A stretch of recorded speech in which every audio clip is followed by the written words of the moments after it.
In our headlines on this Thursday afternoon, June 20th, here on the Korean Peninsula. Across the border in North Korea earlier on Wednesday, Kim Jong-un and his visiting Russian counterpart Vladimir Putin penned a military pact that pledges partnership against armed attacks. And here in South Korea, President Yoon vows a hefty sum of investment to build a small modular reactor industrial complex in Gyeongju City and a hydrogen industrial cluster in the cities surrounding Gyeongsangbuk-do Province.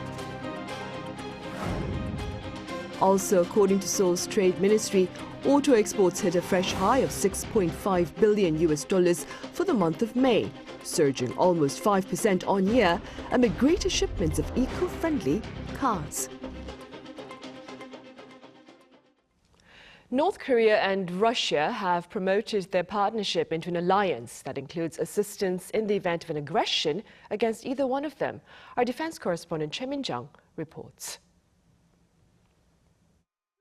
The leaders of North Korea and Russia agreed to elevate their relationship to a comprehensive strategic partnership. Kim Jong-un and Vladimir Putin inked the agreement on Wednesday following their summit in Pyongyang. According to Sputnik News, Putin said the agreement implies mutual assistance in case of aggression against either of the participants. He added that Russia does not exclude the development of military technical cooperation with North Korea in connection with the partnership. According to Reuters, Kim said the relationship between the two sides was raised to an alliance, implying that the countries would expand military cooperation as well. He stressed, however, that the agreement was peaceful and defensive in nature, adding he has no doubt that it will become the driving force accelerating the creation of a new multipolar world. Such agreement adds fuel to the fire as Pyongyang and Moscow's military cooperation, which developed since Kim's meeting with Putin in Russia last September, has already sparked global security concerns. Putin also called for a review of indefinite sanctions against North Korea by the UN Security Council, saying that the restrictive measures were inspired by the US and its allies. Prior to the signing, Kim and Putin sat down for a summit. Putin appreciated North Korea's consistent and unwavering support for Russian policy, including on Ukraine. Kim then expressed the regime's full support and solidarity with Russia in conducting military operations in Ukraine. North Korea expresses full support for the Russian government's special military operation in Ukraine to protect its sovereignty, interests, and the stability of its territory. The two also discussed ways to strengthen their bilateral ties, as Putin mentioned a new fundamental document. Last year, as a result of your visit to Russia, we made significant progress in building up our relations. Today, a new fundamental document has been prepared that will outline the basis of our relationship over the long term. Putin expressed his intention of meeting with Kim again, saying he hopes this will be held in the Russian capital. The Russian leader arrived in North Korea early Wednesday morning for his first state visit since 2000. Choi Min-jung, Arirang News. So, what are the broader implications of this latest summit between Moscow and Pyongyang for Seoul? Our foreign affairs correspondent, our North Korean affairs correspondent, that is, Kim Jong-sil, has some answers. With the latest agreement between Russia and North Korea being described by Western media as possibly the strongest cooperation between Moscow and Pyongyang since the end of the Cold War, some experts in South Korea say it's an opportunity for Seoul to reconnect with Russia. The outcome of the summit suggests that in some sense, Russia could have a bigger effect on North Korea in terms of the issue of conflict on the Korean peninsula. This means Russia can become more valuable to South Korea. And I think there's a chance that Russia is trying to reach out to South Korea by using the relationship with the North. Another expert in Russian studies, Professor Chung Jae-won of Kookmin University, says while deepening Moscow-Pyongyang ties do pose a threat to regional security, it's important to understand and analyze the situation calmly. Russia would not have reached out to North Korea like this without the war in Ukraine. So depending on how the war ends, it's going to have a big impact on the relationship between Russia and North Korea.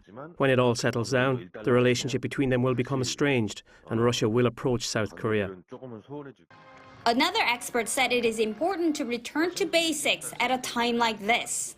We gotta pay attention to the most fundamental thing that we need to do, and that is strengthening relationship with like-minded liberal countries. In the meantime, it's still important for South Korea not to sever the diplomatic channels with Russians and even with North Korea. 김정실, 아리랑 뉴스. Over in Vienna, Austria, South Korea has reiterated its condemnation of North Korea's satellite launches. During a UN committee meeting on peaceful space exploration, South Korea's ambassador to Austria, Ham Sang-uk, underscored the regime's violations of multiple UN Security Council resolutions in its pursuit of placing spy satellites in space. Ham further called for international solidarity to crack down on North Korea's violations. A spy satellite launch last month by North Korea ended in failure, but it says its launch last November was a success. Meanwhile, President Yoon Suk-yeol has declared an all-out war to fight South Korea's alarmingly low birth rate. Our top office correspondent Kim Do-yeon covers the campaign ahead. A population state of emergency has been officially declared in South Korea, with the government expecting the fertility rate to fall to 0.65 in 2025. 저는 오늘 인구 국가 비상사태를 선언하고 저출생 문제를 극복하는 그날까지 범국가적 총력 대응 체계를 가동할 것입니다. This coming as President Yoon Suk-yeol on Wednesday presided over a presidential committee on aging society and population policy meeting, the second time to do so. The president added that 3 areas will be the focus of the government's all-out efforts: work and family life balance, childcare, and housing. For work and family balance, the government aims to up the current rate of dads taking paternity leave to 50% from current 6.8. For this, the government will financially support companies temporarily losing employees while upping the first 3 months of the government's parental leave pay to a maximum of 2.5 million Korean won, or about $1,800 from current $1,000. The government is also expanding public childcare programs so children aged from 3 to 5 will receive free education and care. Lastly, for housing, newlyweds and couples with newborns will receive financial support while being prioritized when purchasing a newly built home. But that's not all. 저출생은 이런 양립, 양육, 주거 3대 핵심 분야 이외에도 수도권 집중과 같은 사회 구조적 요인과 경쟁 압력, 높은 불안과 같은 사회 문화적 요인이 복합적으로 얽혀 있습니다. 특히 우리 사회의 과도하고 불필요한 경쟁 문화를 바꿔서 더 여유 있고 성숙한 사회가 될 수 있도록 노력해야 합니다. President Yoon has called the current low birth rate a national emergency before and said he will create a new ministry for this and have its minister be the Deputy Prime Minister for Social Affairs, a role the current education minister holds, showing the new role's significant power and responsibility. But the creation of a new ministry will need the support of the opposition-led parliament, which is always an uphill battle. Meanwhile, before the meeting, he took time to visit a child care center run by a company in Gyeongsangbuk-do Province, where the meeting was held too. He spoke to children and teachers there to see what's needed. By law, companies in South Korea with more than 300 full-time female workers or at least 500 full-time workers need to have their own child care centers. Kim Do-yeon, Arirang News. And President Yoon has pledged a hefty sum of investment to build a small modular reactor industrial complex in Gyeongju City and a hydrogen industrial cluster in the cities surrounding Gyeongsangbuk-do Province. The pledge was shared on this Thursday during his 26th policy discussion session with members of the public in the region. Some $2 billion will be earmarked for the nuclear power complex and about $578 million for the hydrogen economy belt. Also within his plans for the province are a chip-making center and a startup park to turn the region into a manufacturing innovation hub of Northeast Asia.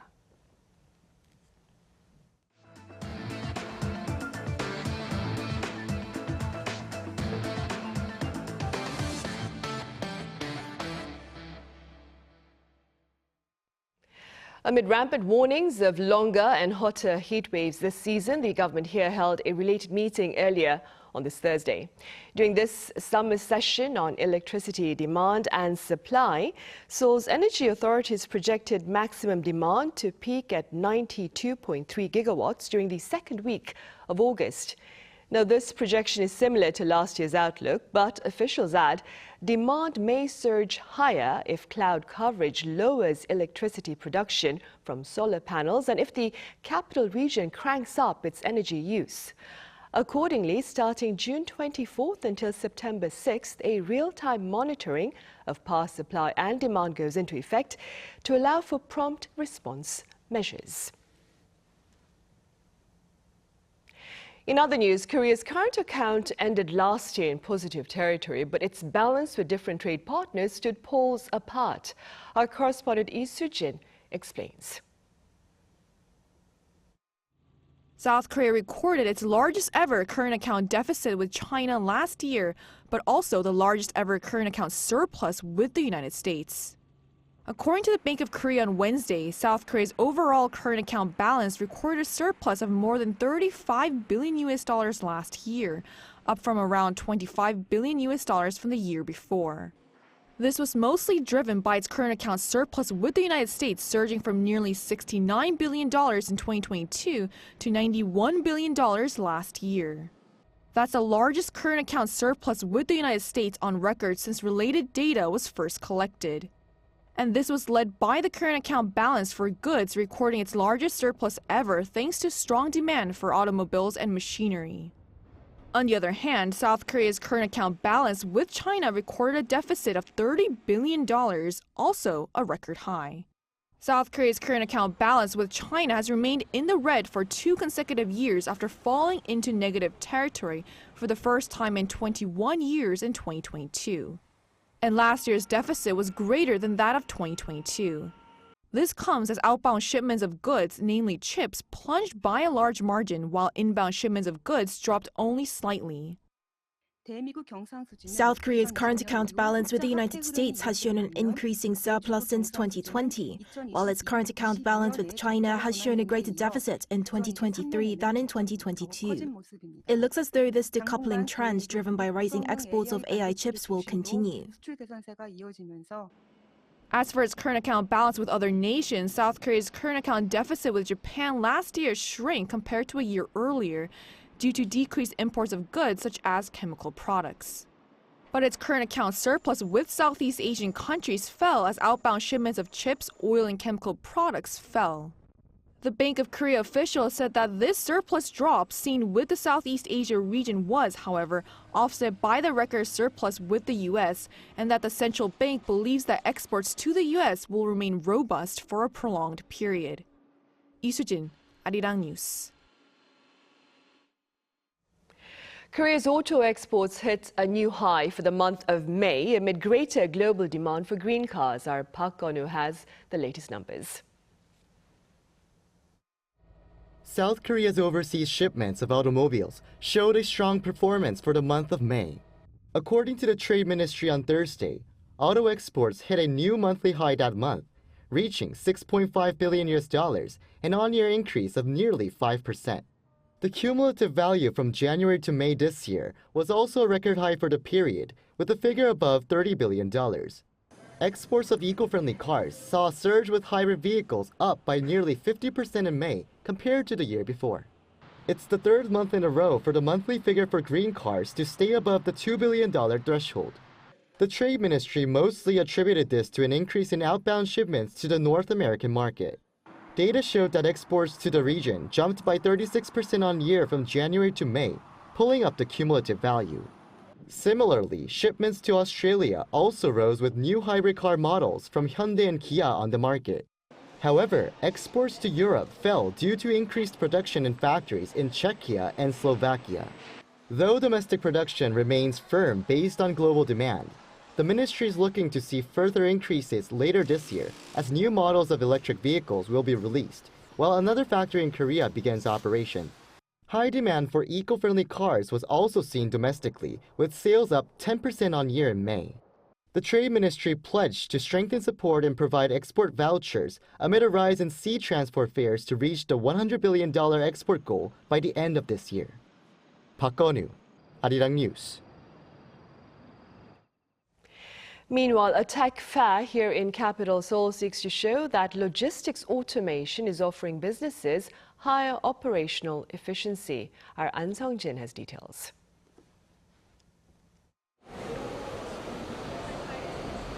In the age of digital transformation, from manufacturing to sales, the retail industry is looking to become more automated using robots. According to Business Research Insights, a data-based market intelligence company, the global market for automation is currently at $100 million and is expected to grow to $165 billion by 2031. Smart Tech Korea, a trade show hosted by the Trade Ministry from Wednesday this week, holds an array of events such as the Robot Tech Show and the Retail and Logis Tech Show, showcasing robot technology and solutions that are applied to the logistics process. But how is the process of production to consumption about to change with such connected and automated AI technology?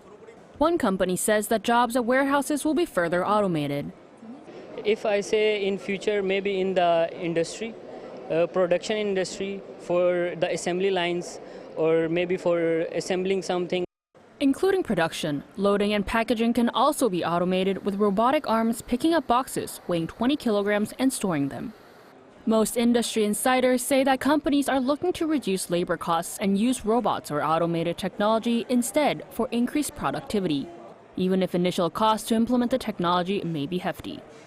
One concern most Asian countries, including South Korea, have is that as real estate prices and human labor costs rise, businesses are losing efficiency. Integrating these solutions can help enhance the return on investment. In addition to production and distribution for producers, higher industrial automation, such as the use of RFID, reduces human intervention, which may reduce error and inefficiency for consumers as well. Not only can these reduce excess costs for the producers, but they also provide better experiences for customers, since they can also benefit from the automation process of unmanned sales. As more of the logistics processes are looking to become automated, factory layouts and industries will be changing accordingly. And as the Trade Ministry has said, the government is looking to further assist the process. An Sung-jin, Arirang News. There have been some alarming accusations by the UN Human Rights Office against Israel and its war strategies in Gaza. Our Lee Seung-jae reports.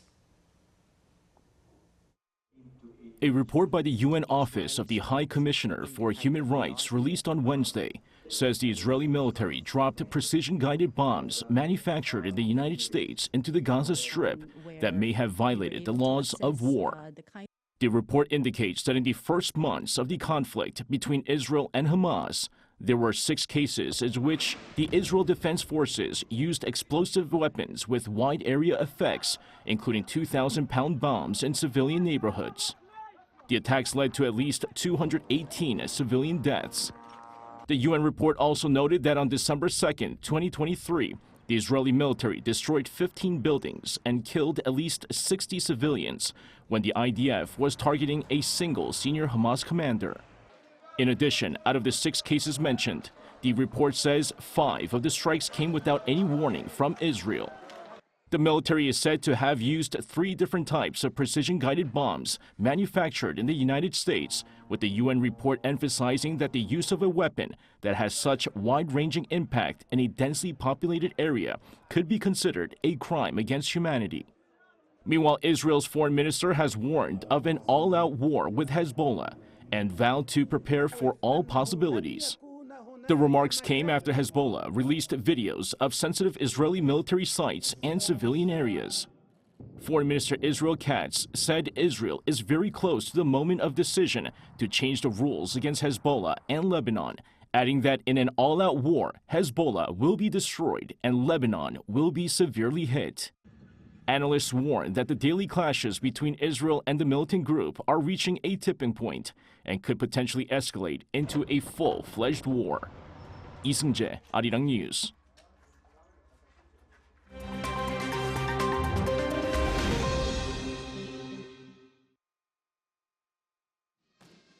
Let's take a look at the latest news in the world now.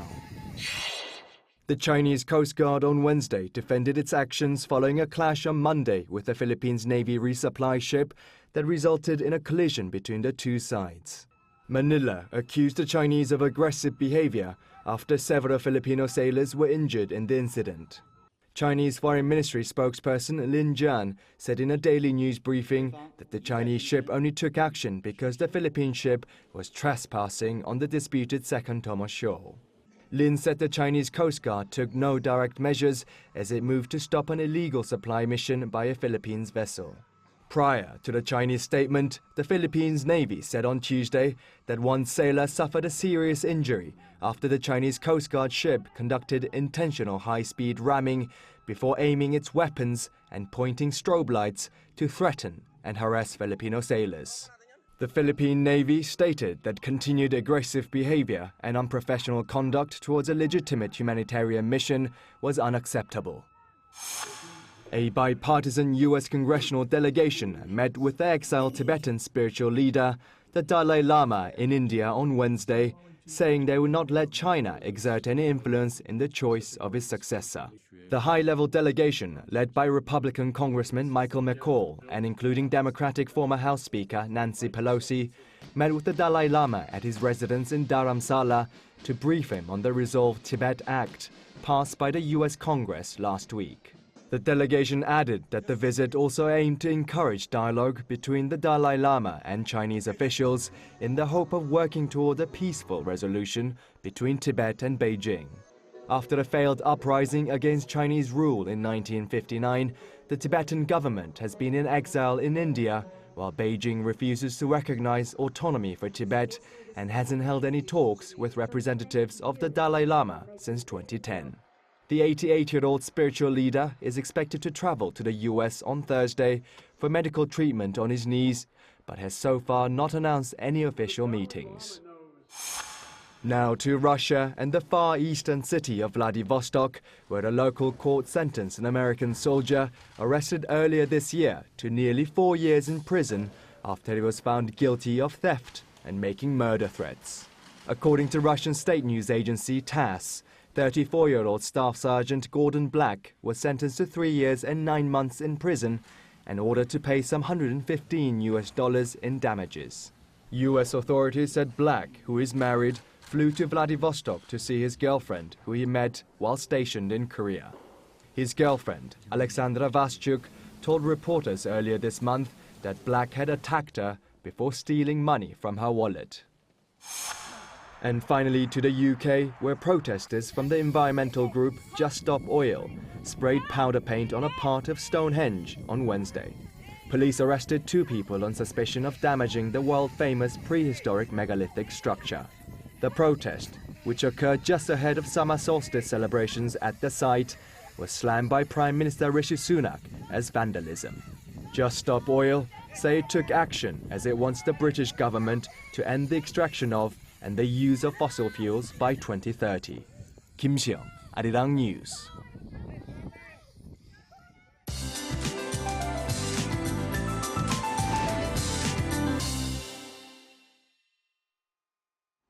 Good afternoon. Many regions had record-breaking June warmth yesterday, including here in Seoul. And central parts of the country should be as hot as Wednesday, but there should be slight relief in certain parts of the country. Meanwhile, monsoon rain is pounding down on Jeju, falling 30 millimeters an hour with thunderstorms. A rain advisory has been issued with up to 150 millimeters of showers through tomorrow morning. But the south coast could see on and off a drizzle until tonight. And central regions continue to be under blazing sunshine, so those traveling in and out of Jeju Island need to take the weather into account and be well prepared for either downpours or a scorcher. Afternoon highs should top out at 35 degrees Celsius in most of central parts of the country. Unbearable heat continues in the capital through tomorrow, which is summer solstice. Then welcome heat relief is on its way. Take care in this hot weather. With that in mind, let's take a look at the international weather conditions.